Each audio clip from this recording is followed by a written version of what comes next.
Oke, baik. Pada kali ini kita akan mendemokan bagaimana untuk kita menginstal sebuah aplikasi Odoo dengan VPS, domain, dan Odoo sendiri. Nah, pertama-tama kita perlu cek VPS terlebih dahulu. Untuk ini kebetulan saya sudah ada VPS. Kita lanjut ke domain. Nah, untuk setting domain sendiri itu teman-teman bisa beli sih di banyak platform. Nah, ini salah satu contohnya adalah rumah web gitu. Teman-teman bisa order.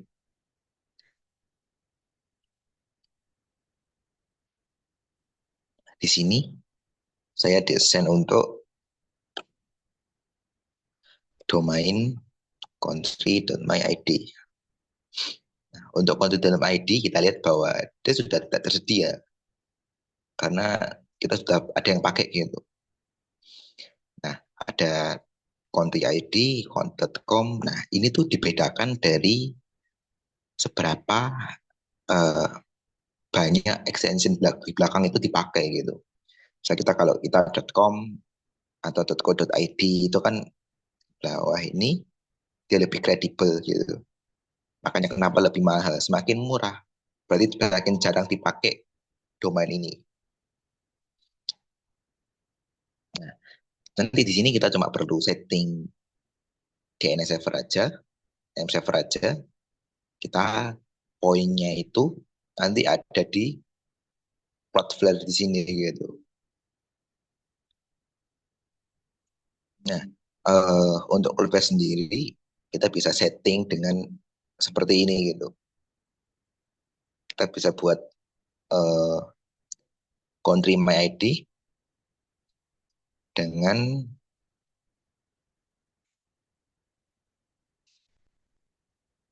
setting gratis free seperti ini itu. Nah, di sini teman-teman bisa cek juga.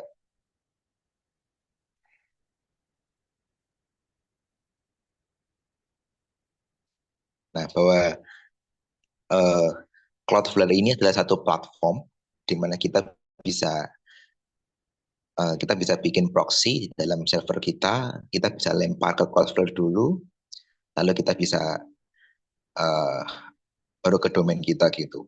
Kenapa kok Cloudflare ini juga sekarang ini penting dan banyak digunakan gitu? Pengen teman-teman punya satu web gitu, dan satu web itu banyak sekali ya filenya dan prosesnya dan banyak orang yang akses gitu. Tentunya juga uh, perlu casing kan. Untuk case itu uh, dia akan download dulu terlebih dahulu semua konten-konten yang ada. Nanti baru kita ketika kita mengakses lagi website itu akan lebih cepat gitu. Nah, untuk Cloudflare ini di situ fungsinya gitu. Sebagai untuk pengaman juga agar kita tidak mudah dibobol. Ini juga sebagai satu casing gitu untuk kelebihan juga dari Cloudflare gitu.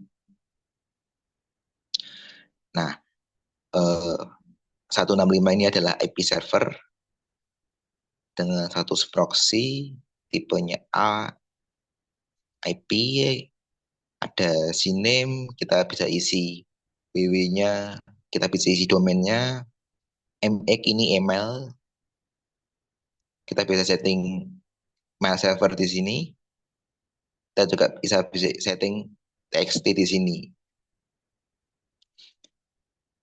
Untuk SPF ini dia akan benar-benar dia akan lebih ini sebenarnya lebih ke email dan SPF dan DKIM. Dia akan menjamin bahwa ketika kita menerima email itu akan benar orang tersebut dan memverifikasi alamat tersebut gitu. Tapi untuk utama kita bisa setting ini terlebih dahulu. Nah, setelah itu baru bisa kita masuk nih diodonya.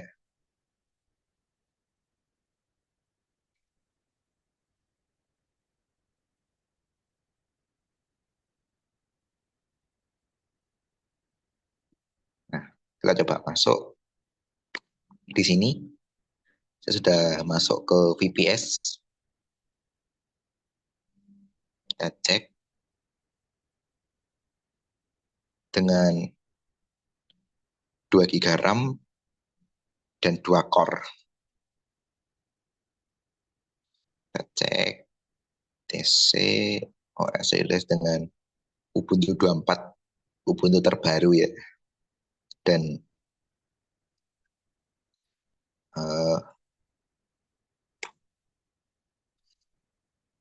dengan CPU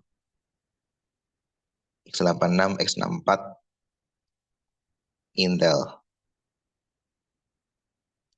Nah, kita sekarang lanjut ke Odoo. Untuk instalasi Odoo sendiri, saya sudah sediakan script.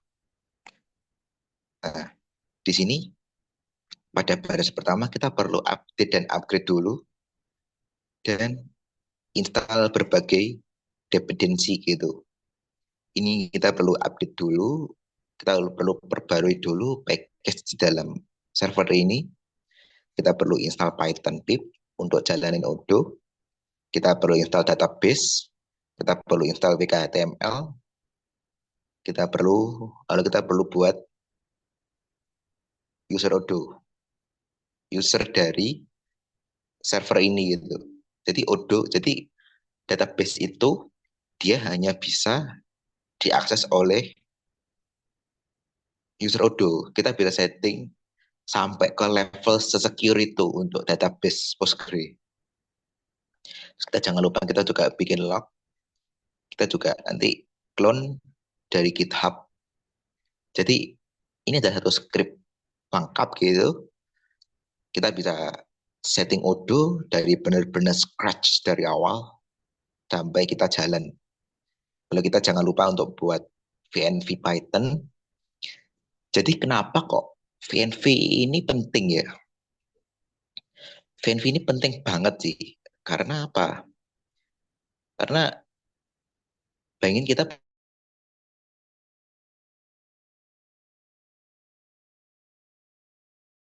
punya punya 3 project dan VNV ini eh, satu butuh atau memerlukan Pandas versi 3, satu memerlukan Pandas versi 4. Kayak pertanyaannya kenapa kita nggak ke semua keempat gitu. Karena codingan kita ini yang pakai versi 3 ini sudah 1 tahun yang lalu loh gitu.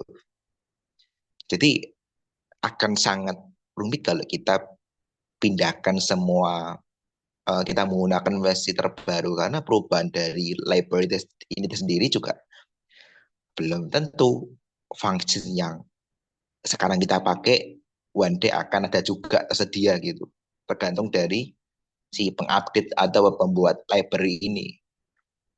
Apakah dia berpikir untuk oke, kita perlu lebih efisien, kita menggunakan atau mensimplify function ini dengan digabung ke lain gitu. Nah, kira-kira seperti itu tujuan dari pip PNV. Kita selanjutnya bisa install requirement dari Python. Ada. Jadi Odoo sendiri ini untuk dia bisa berjalan. Nah, ini saya cekkan juga. Nah, dia itu punya berbagai banyak versi gitu. Oh, aku perlu zip versi 4.21. Kalau aku menggunakan Python di bawah 3.11, aku akan pakai zip versi 4.1.0. Kalau di atas itu akan menggunakan 4.21. Tuh. Lalu untuk selanjutnya ada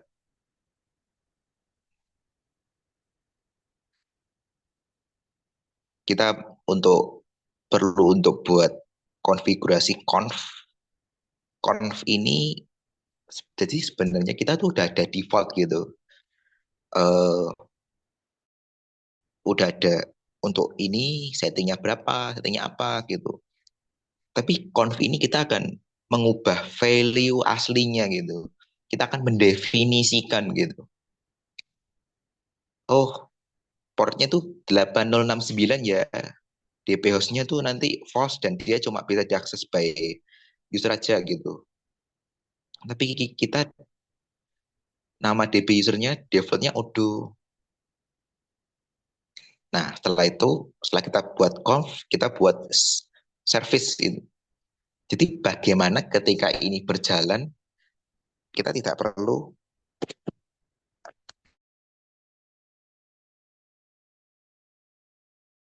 kita tidak perlu uh, kita tidak perlu kesulitan untuk setting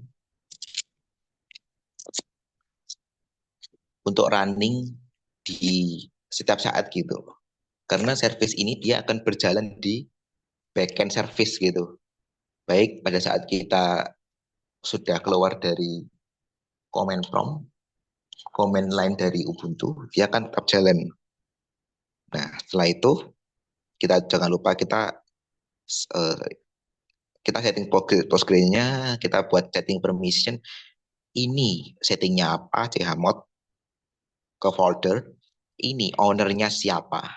Jadi kalau ini ownernya Odo, pasti dia akan cuma bisa Odo aja gitu. Jadi misalkan aku kalau punya user lain nggak akan bisa akses ini gitu. Karena ini punyanya Odo, grupnya Odo. Lalu kita bisa start dari domain, kita bisa tambahkan engine egg. Nah, di sini perannya dari engine egg itu apa sih dari sampai sini itu. Nah, jadi kita akan bikin satu proxy gitu di mana oke, sebenarnya aku tanpa proxy itu sudah bisa jalan. Tapi apa yang membedakan gitu sama proxy dan tidak? Dengan adanya proxy, ketika kita pertama kali akses, yang diakses adalah proxy-nya dulu gitu daripada odonya. Jadi si proxy ini dia akan menyampaikan kepada Odo, oh ada kebutuhan nanti bisa ke ngeloading ke server ini ya, ke IP ini ya gitu, kalau kali ini ya gitu. Sebenarnya ini kalau kita punya banyak server lagi, ini kita ke lokal lainnya bisa juga gitu. Misalkan 192 sekian gitu, ke port 80 berapa gitu. Tergantung kita aksesnya dan berikan IP port berapa gitu.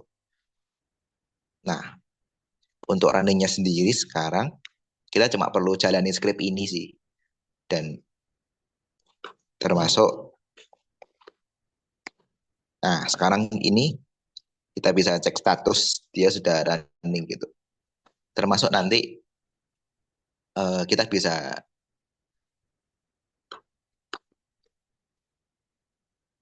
setting atau tambahkan extra add-on gitu di sini gitu.